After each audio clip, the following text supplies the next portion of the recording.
Ah, there we go. I think we're recording now, although I think I'll turn the volume up a little. Better? Yes. All right. PLC Lecture 2. Last time we talked about what a PLC was. We looked at a little bit of ladder logic, and today we're going to get into that a little bit more. We're going to talk about inputs and outputs,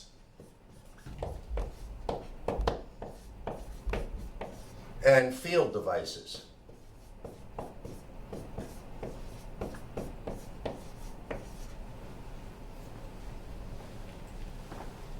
Okay, so last time we got together, we kind of defined a PLC. What does that stand for? Programmable logic controller. Programmable logic controller, or the brain. The brain.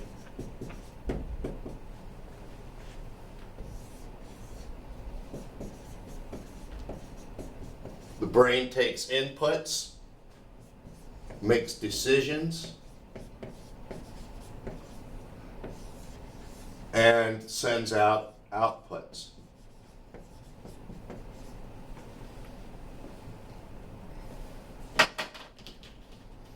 The inputs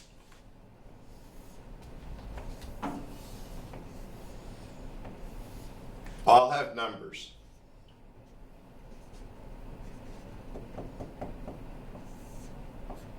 In this case, we have 16 inputs. Okay, so each one of these is a separate input. This is input 0. Outputs.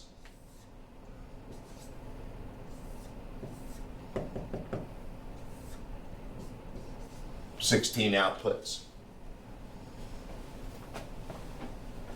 The brain primarily works on this idea.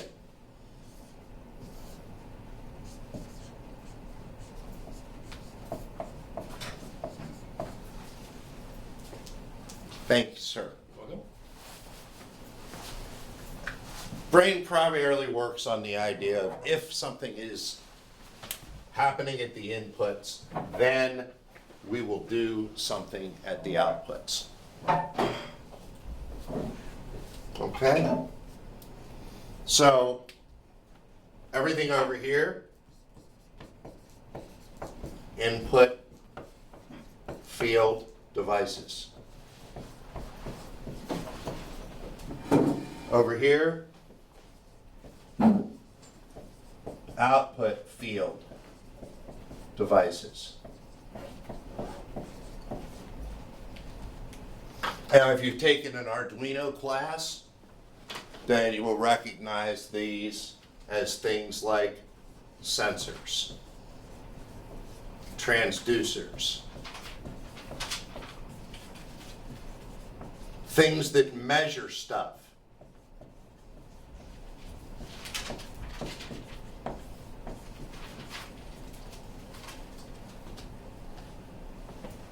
Output field devices, displays, motors, servos, solenoids,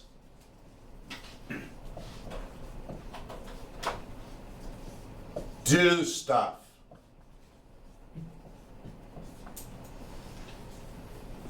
Okay? So we measure stuff. We make decisions, and based on those decisions, we do stuff.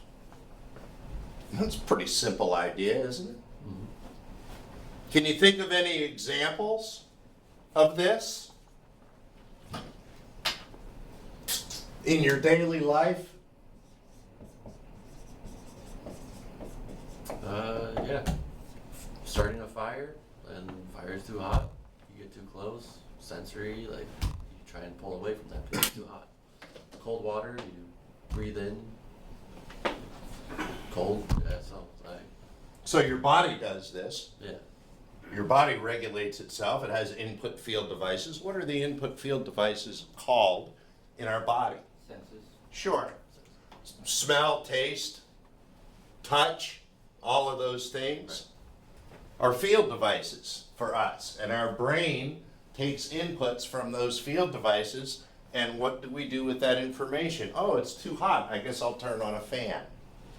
Right? So you make a decision. Your brain says, if it's too hot, then turn on the fan. It's hardwired into your brain.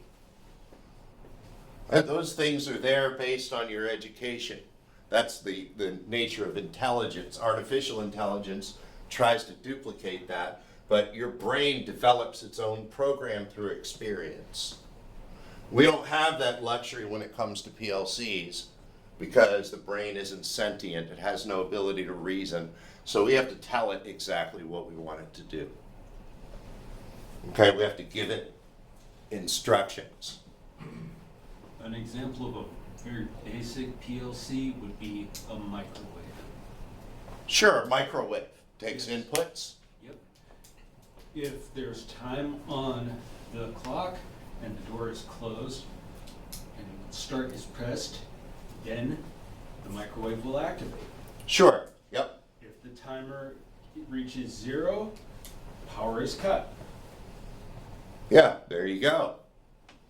So basically the brain is going to look for, and you said some important words, you said some and words Yep. in there, and that's going to play into this as we start to get into how we program these things. We start using words that we've known since we were 3, like and, or, and not. Those are the big 3 words that we need to worry about when it comes to programming these things, because these field devices, at least for now, are yes and no questions. Is it true or is it false? Is the switch on or is it off? Is it too hot or isn't it? You're just going to make a binary decision as to whether something is true or false, and based on the things that are true and false is what's going to determine your output. Okay, so from our perspective, we're looking at this in a binary or digital type of environment where the fan is either on or off. We don't have the ability today, we will in a few weeks, but today we don't have the ability to control the speed of the fan. The fan is simply on or off. We can talk about the speed adjustments later. We have to learn at some point, which we're going to start, learning the vocabulary of this device. This device has a vocabulary. If you took the Arduino class, which the new folks have not yet taken, then you've looked at the instruction set and you've seen the vocabulary or all of the instructions that this device can carry out. Okay? So the PLC has hundreds of instructions where the Arduino has like 50 or 60, and the instructions can be much more complex. All right? Any questions so far? This makes pretty good sense.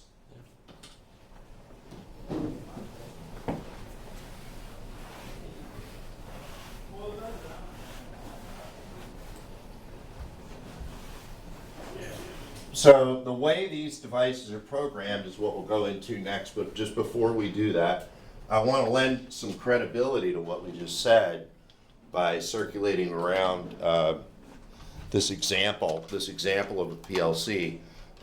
You can look at this and you can see that you have a series of screws on the top and bottom here. These are your inputs and outputs. You have a screen that helps you program it. You have a connection here that allows you to connect it up to a computer so you can program it in Microsoft Windows. And you have power connections, which are down on the bottom, and then you also have a network connection down here. So all of these connections are available on the PLC.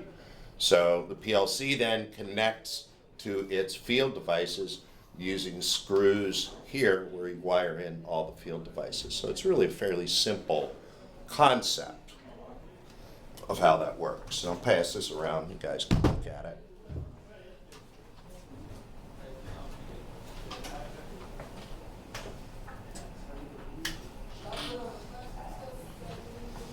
So let's start out at the wall.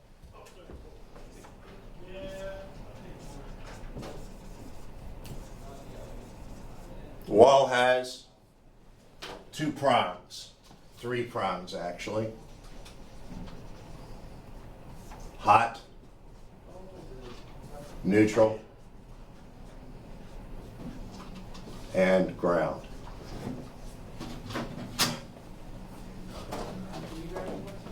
Okay, what's the difference between them?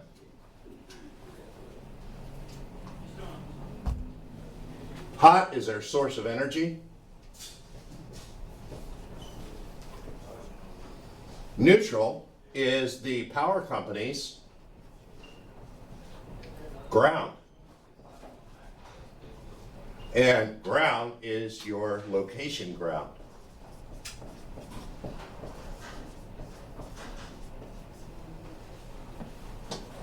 Okay, so normally in a lot of environments we'll take the what the power company thinks is ground, tie that green wire to the white wire, and ground everything to the same ground. That way you only have 2 things to worry about. Now, what is ground? Ground. What is it, though? What do we use it for? It's where all the electrons flow into. Now, if I ask you how tall you are, what are you going to tell me? Point. It's a reference point, right? We talked about catching a fish this big. You have to have a reference point. Ground is our reference point. So everything we measure is going to be measured according to ground, just like it is in the real world. How tall is that building? How tall is that person? How high is that fixture? It's based on your reference, which is usually where your feet are.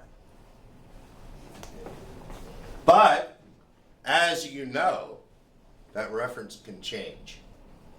Okay, down the road or down the way here, we were talking about this in the elevator.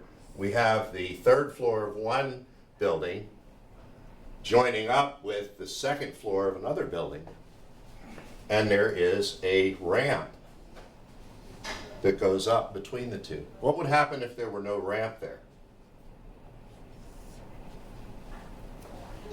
You have to go downstairs or upstairs or something. Well, you might have to go up and down stairs, but aren't stairs really just a ramp? Yeah. So if there's no ramp there, you've got this 20-foot drop or something.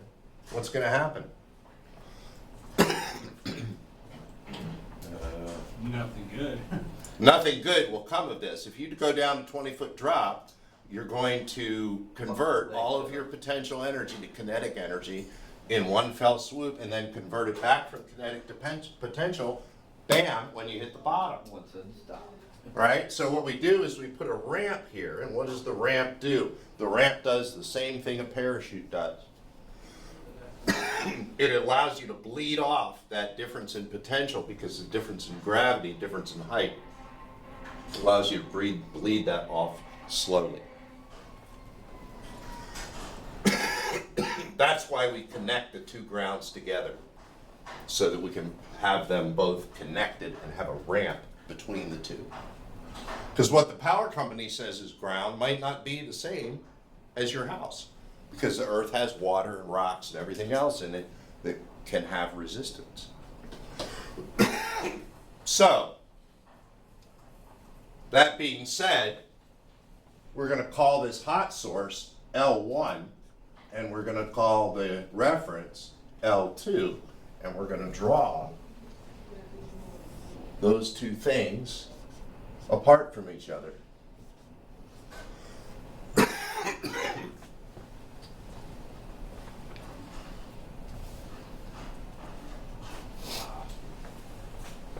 L1 and L2 have a difference in potential, right? One has voltage, the other one doesn't. One's hot, the other one isn't. So this has energy. All this energy is being compressed together. Where do you think it wants to go? To ground. It wants to somehow get over here. And it won't get over there unless we give it a path. So, what we can do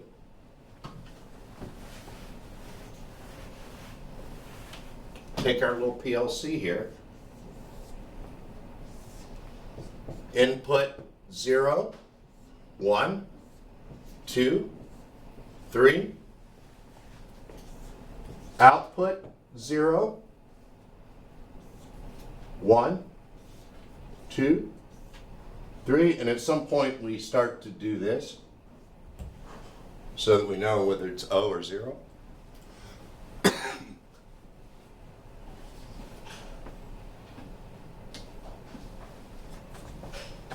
So maybe I'll hook a switch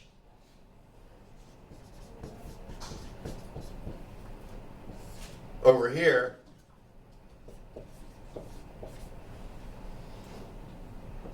to 120 volts.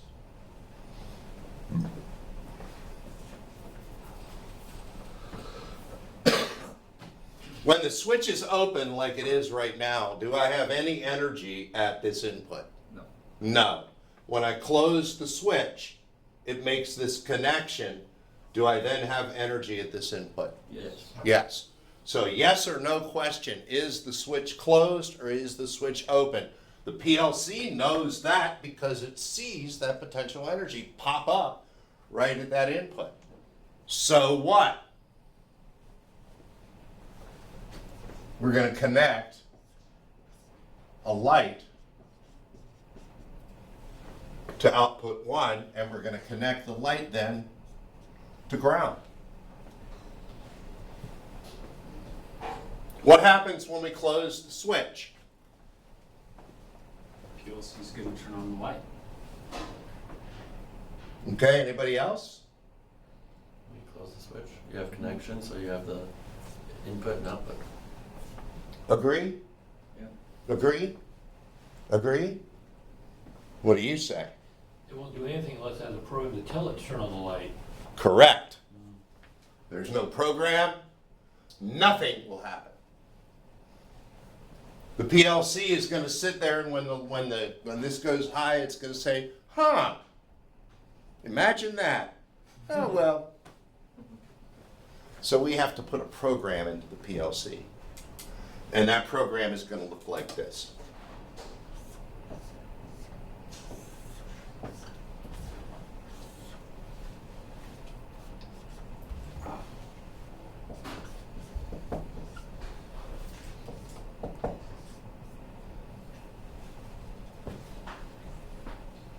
Now, the PLC knows what to do when potential energy comes into input 0.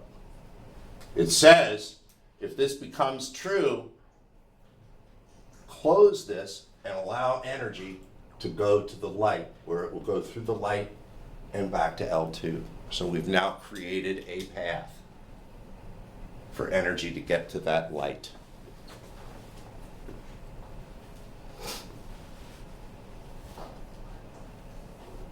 Okay, this is called a ladder diagram, and this is called ladder logic. Why is it logic? Because it's ones and zeros. Usually when you see the word logic, it means digital or binary. Okay, so we've programmed the PLC. We did it on Microsoft Windows, and we clicked a button that said download, and it connected to the PLC through, where is it? Where's my PLC? Through the computer connection, right here. We've created the program and downloaded it to the PLC using this computer connection. Bless you. Once we've downloaded to the PLC, we can disconnect the computer and then just run the program. Okay, so we don't need to have it hooked up to the computer in order to operate. We just need to load. We create the program, load the program, edit the program in the computer, and then once we get it simulated and working, and that's what you guys are doing, is the simulation part, then we can download it to the PLC. Okay? How are we doing on time? 12 minutes till 10. Okay, so we'll finish up here shortly. Or no, 22 minutes. Okay, good news. All right. Any questions on this?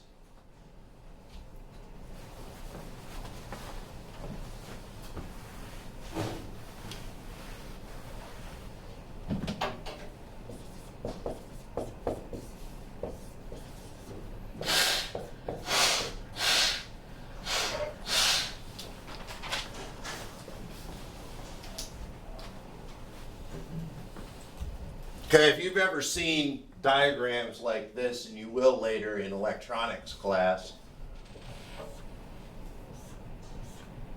then this is where we're headed.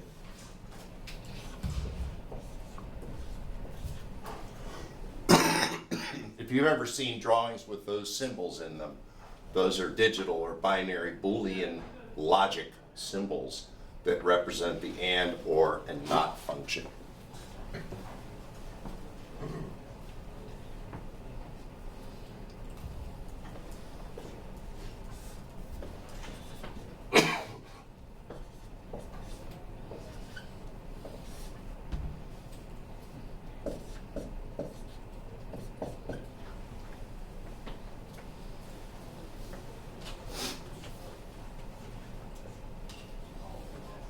And if A and B are both true, then F will be true.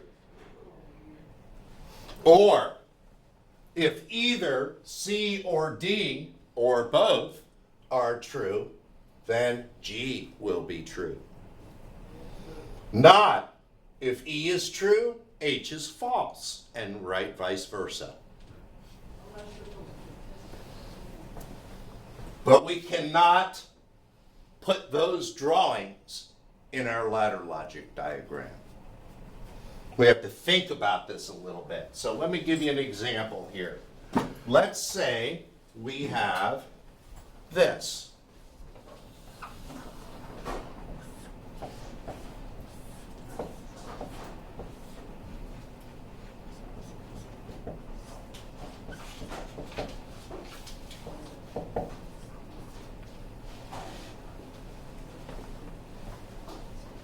In order for the light to come on, what must happen? Input 1 and 2 must have power. You have both switches. Well, in order to get the energy here, it has to go through I0 and it has to go through I1. Right? Two things in series like that is the AND function. Has to go through one to get to the other. And we talked about this when we talked about the Christmas tree lights, remember? If one of them goes out, the other one, the light goes out, right? So they all have to be on and conducting and true. So in this case, true, true, true. If both inputs are true, then the output, F, is going to be true.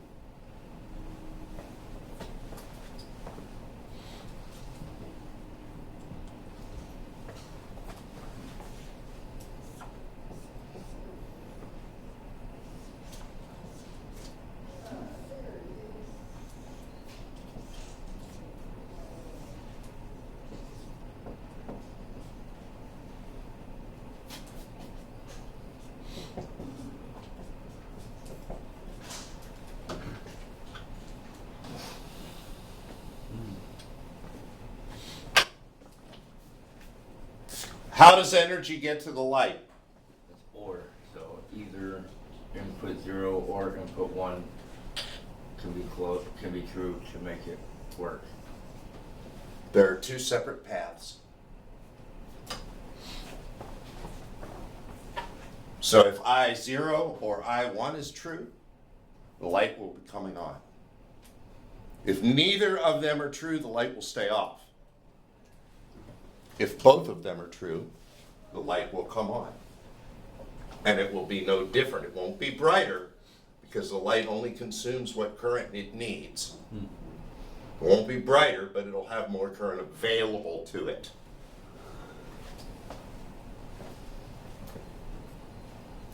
Okay, so we have and or.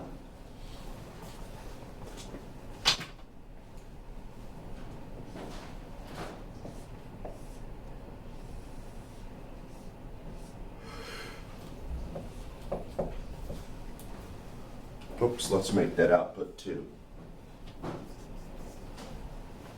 And we'll make this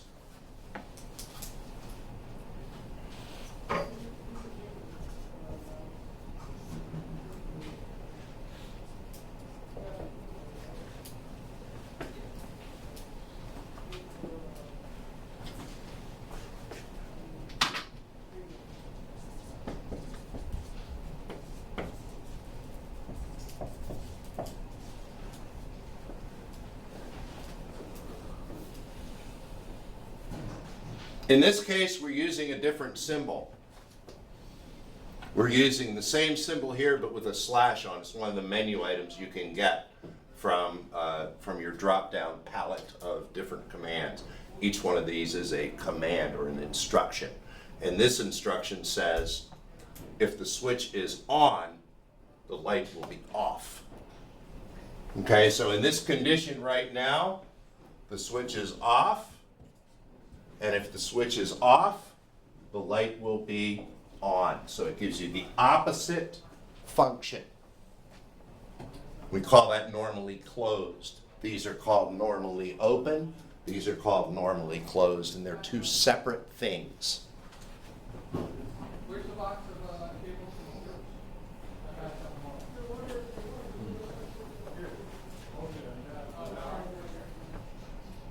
All right, I'm going to go ahead and get rid of these and put another couple of examples up here.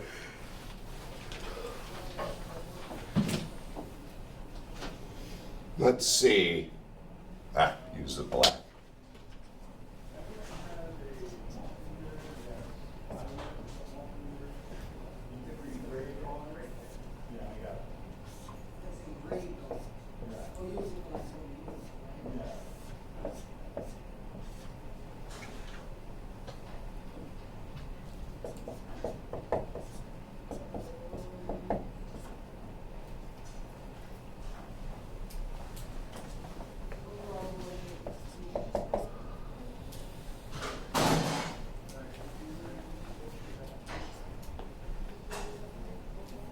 When will the light come on? When switch 1 is on, or switch 0 is on and switch 1 is off. Okay, so when this is on and this is off, we will have energy flowing through to the light.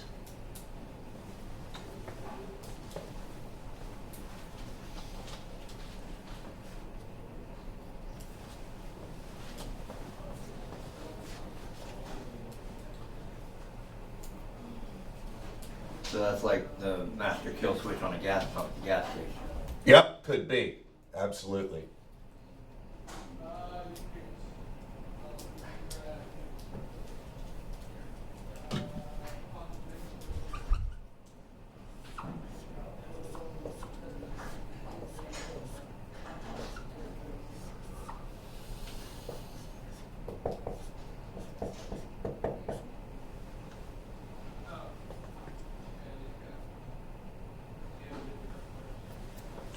When will the light come on? Either when switch input 0 and input is on and input 1 is off, or when input 0 is off and input 1 is on.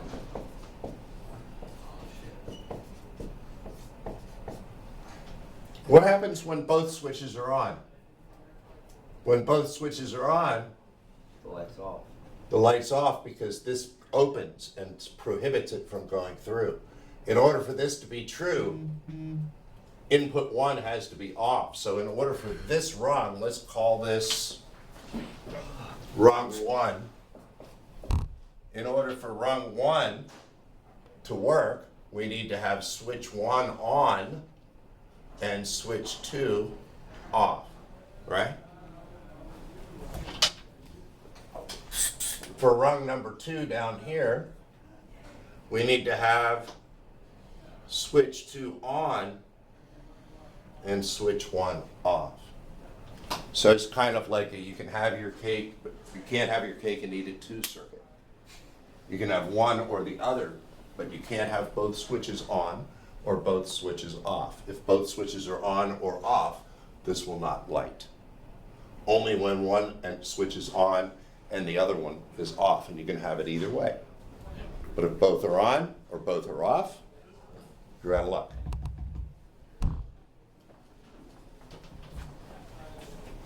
Okay, and if we wanted to, we could make that whole operation contingent on another contact that we could call enable. If enable is off, it doesn't matter what's going on over here. Nothing's going to happen here. If you want to turn the system on, you have to activate the enable and close that switch, And maybe that would be switch 3, which is input 2. So we could use that as a on-off switch for the whole system. So there's a lot of things that we can do with this.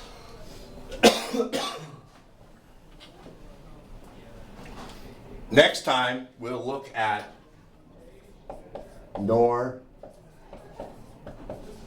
and NAND, which are 2 additional functions. And I think that probably will get you, Mr. Wise, into your zone as far as solving that problem.